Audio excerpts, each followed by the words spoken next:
عبداللہ ابن عمر رضی اللہ تعالیٰ عنہ روایت کرتے ہیں کہ آقا علیہ الصلوۃ والسلام نے مجھے پکڑا اور پکڑ کر کہا، اے ابن عمر، دنیا میں یوں رہو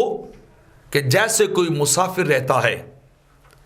یا کوئی راستہ عبور کرنے والا شخص جیسے دنیا میں رہتا ہے،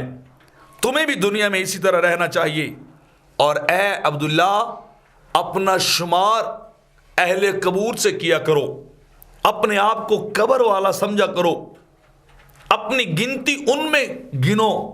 کہ میں قبر والا ہوں۔ مطلب کیا کہ میں نے قبر میں چلے جانا ہے، قبرستان والوں کو تمہیں یاد رکھنا چاہیے۔ اور مجاہد تابعی کہتے مجھے حضرت عبداللہ بن عمر کہا کرتے تھے کہ جب صبح کر لو تو پھر شام کا انتظار نہ کیجیے، اور جب شام ہو جائے تو پھر صبح کا انتظار نہ کیجیے، صبح کی جو ہے فکر نہ رکھیے۔ اور آپ فرماتے تھے کہ جب بیماری آنے سے قبل تمہیں جو ہے وہ نیک اعمال کرنے چاہیے، اپنی صحت سے اپنی بیماری کا تمہیں حصہ جو ہے وہ لینا چاہیے، اور موت کے آنے سے قبل تمہیں نیک اعمال کر لینے چاہیے،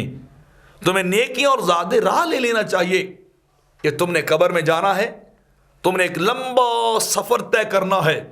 اور اگر اعمال کا سامان لے کے نہیں جاؤ گے تو پریشان ہو جاؤ گے، فکر تمہیں لگ جائے گی، فکر انتہا کی، تمہیں وہاں جا کے تمہیں پریشانی اور فکر ہوگی کہ میں نے نیک اعمال کیوں نہیں کیے تھے، میں نے اچھائی اور بھلائی جو ہے کیوں نہیں کی تھی۔ اور اے بندہ خدا، آپ فرمایا کرتے تو نہیں جانتا تیرا شمار کل کن لوگوں میں ہوگا، خدا ہی جانتا ہے اہل جنت سے ہوگے یا اہل جہنم سے ہوگے، تم نہیں جانتے۔ نیک اعمال کو کر لو، اپنے خدا سے دل لگاؤ، دنیا کو چھوڑ کر اللہ والے بن جاؤ۔